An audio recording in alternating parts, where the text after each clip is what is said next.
Evangelio de nuestro Señor Jesucristo según San Marcos. Gloria a ti, Señor. Un día en que los discípulos de Juan y los fariseos ayunaban, fueron a decirle a Jesús: ¿por qué tus discípulos no ayunan como lo hacen los discípulos de Juan y los discípulos de los fariseos? Jesús les respondió: ¿acaso los amigos del esposo pueden ayunar cuando el esposo está con ellos? Es natural que no ayunen mientras tienen consigo al esposo.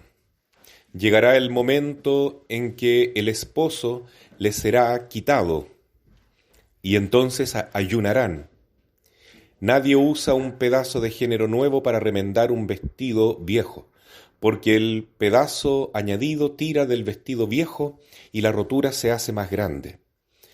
Tampoco se pone vino nuevo en odres viejos, porque hará reventar los odres, y ya no servirán más ni el vino ni los odres. A vino nuevo, odres nuevos. Palabra del Señor. Gloria a ti, Señor Jesús. Queridos hermanos, el Evangelio de Marcos 2, desde el versículo 18 al 22, nos recuerda bastante el Evangelio de ayer, domingo, de las bodas de Caná, porque refleja esta dimensión que se nota tanto en la palabra de Dios, que le gusta mucho al Señor, que es la relación que Él tiene hacia el pueblo de Dios como esposo. Dios, esposo, la humanidad, la esposa. El desposorio principal es la unión de lo divino con lo humano, en Cristo Jesús. Dos naturalezas distintas, pero una sola persona, que es el Verbo eterno hecho carne.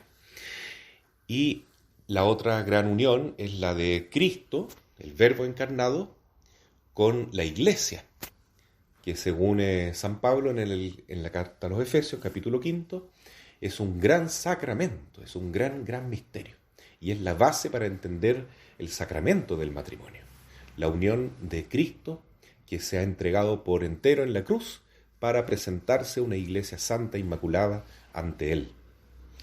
Y hoy entonces el Evangelio nos habla de esta eterna disputa que hay, ¿no?, entre Jesús y los que tenían otras corrientes de pensamiento. A veces los fariseos, los escribas, los saduceos en este caso, son los discípulos de Juan Bautista, que entran en conflicto con los discípulos de Jesús y con Jesús mismo.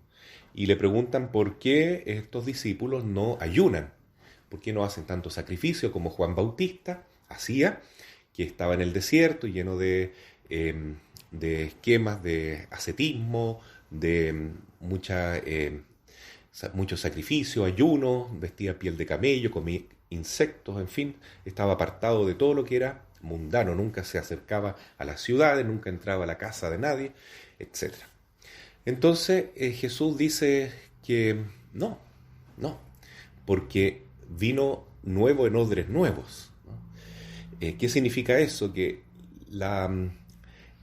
el amor que viene a traernos Jesús, la alianza que viene a establecer con el pueblo, con la comunidad, con la iglesia, es distinta a la que teníamos en la vivencia del pueblo judío.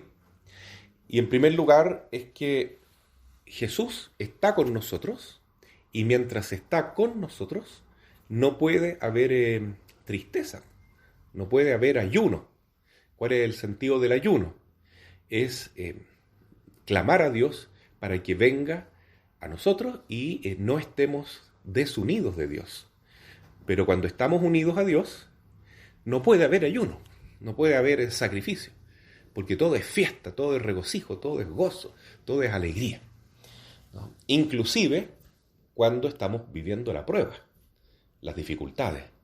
Incluso, yo diría, con mayor razón, cuando la iglesia sufre la persecución, está más unida que nunca al esposo, a Cristo, porque esa es la promesa de Jesús, ¿no?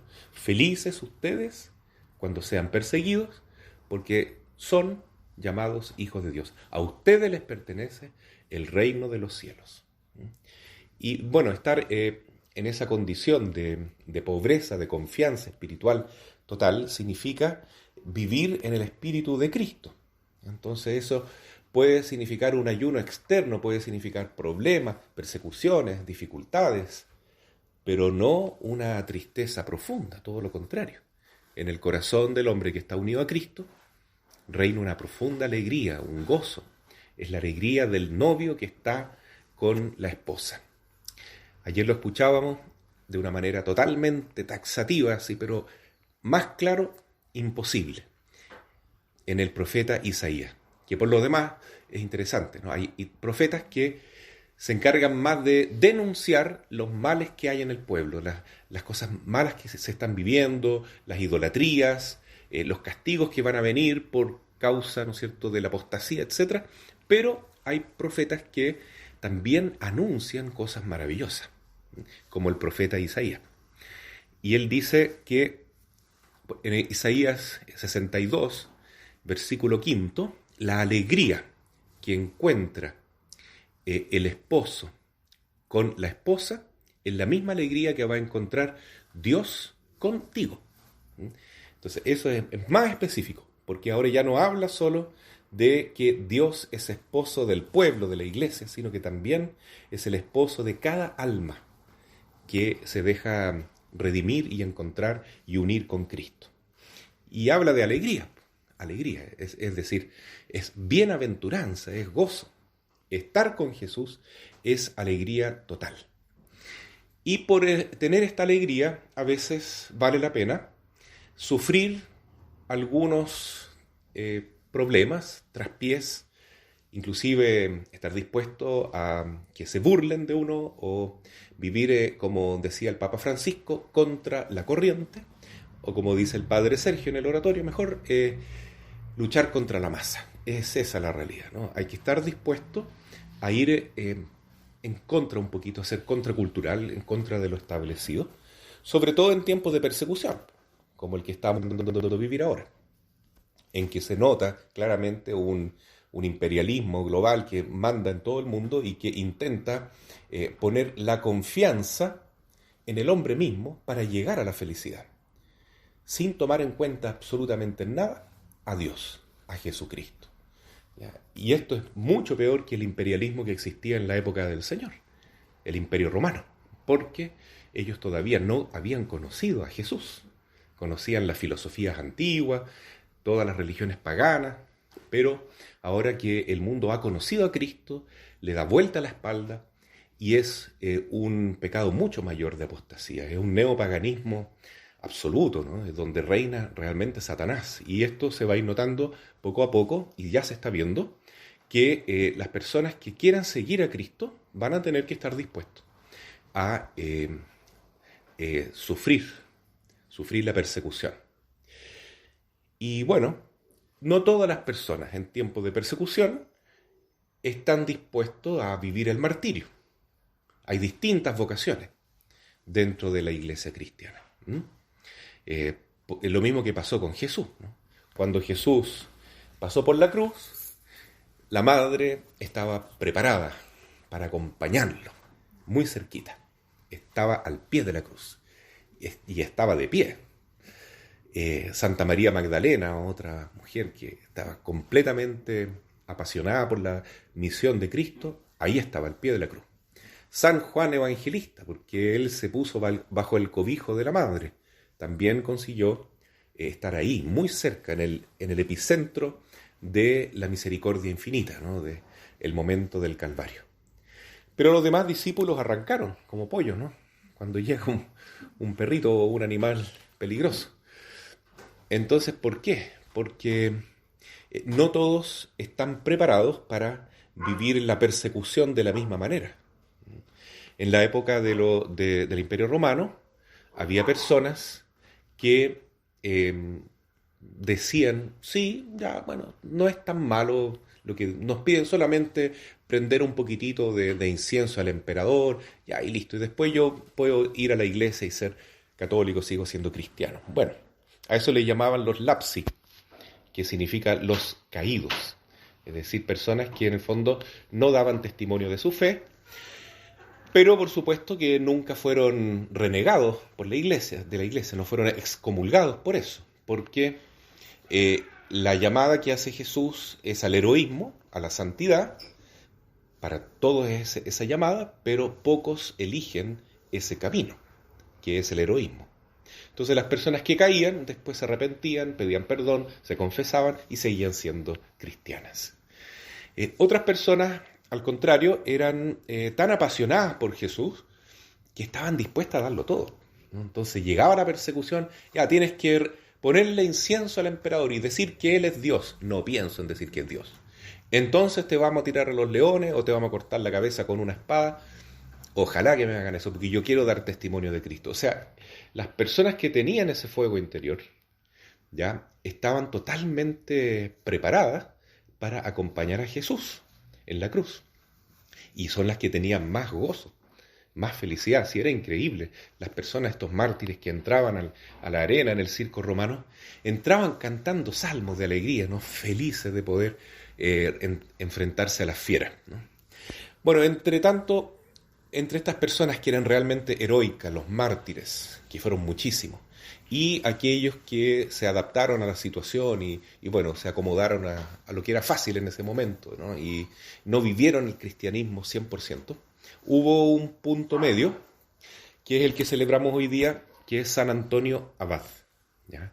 San Antonio Abad nace en el año 250, después de Cristo, por supuesto, y entonces él siente una vocación que es un modelo de vida para muchos cristianos en aquella época. Pleno momento de persecución en la iglesia, ¿no? ¿Y en qué consistió la vocación de San Antonio? Que era amar a Jesucristo sobre todas las cosas, pero él no tenía vocación al martirio. No quería, o sea, no estaba llamado a entregarle su cuerpo a los leones, digamos, o a que lo quemaran en una hoguera. ¿Y cómo fue la vocación entonces de este santo? Él es el fundador de la vida eremítica, ¿ya?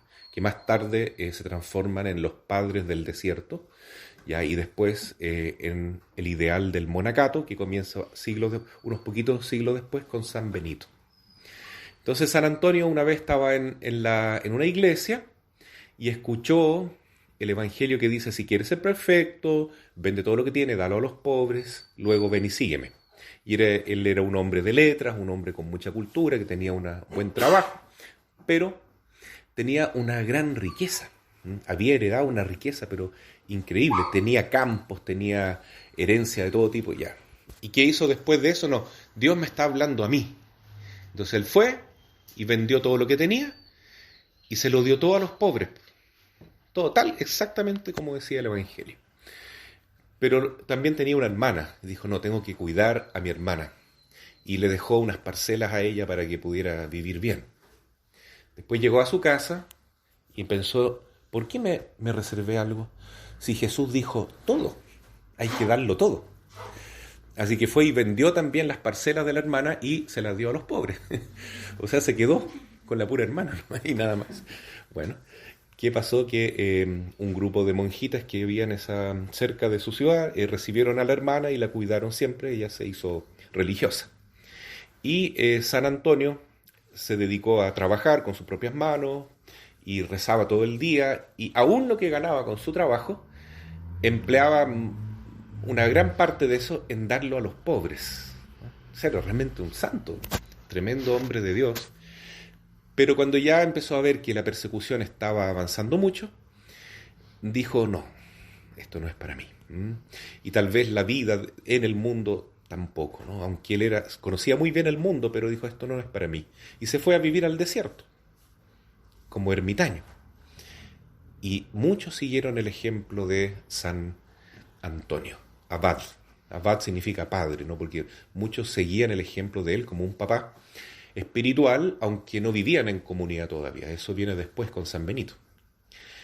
Y entonces quiere decir que se inicia una nueva forma de servir a Jesús. Entonces, qué bonito. Ayer también la liturgia de la palabra decía que el Espíritu Santo opera en la iglesia con distintos carismas, ¿no? Entonces, no todos van a tener carisma de ser mártir, pero sí a lo mejor de ser monje, o de vivir en medio del mundo con santidad. También se puede ser un papá santo, una mamá santa, una religiosa santa, ¿no es cierto? Un misionero santo. un joven, una niña santa. O sea, hay en todos los grupos de la humanidad hay personas santas.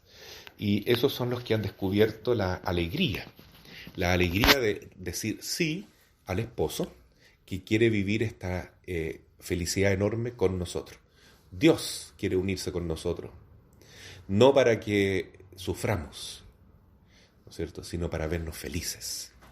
El sufrimiento, la cruz, por causa del pecado, es una puerta necesaria para llegar a la felicidad, pero no es esa la finalidad última. La finalidad última es estar unido al esposo, y eso es lo definitivo. De hecho, el cielo es una boda que no termina nunca. Es una fiesta, es un banquete matrimonial que es para toda la eternidad, donde se vive el gozo de esta unión de Cristo el esposo con la iglesia, que está representada primerísimamente por nuestra Madre María.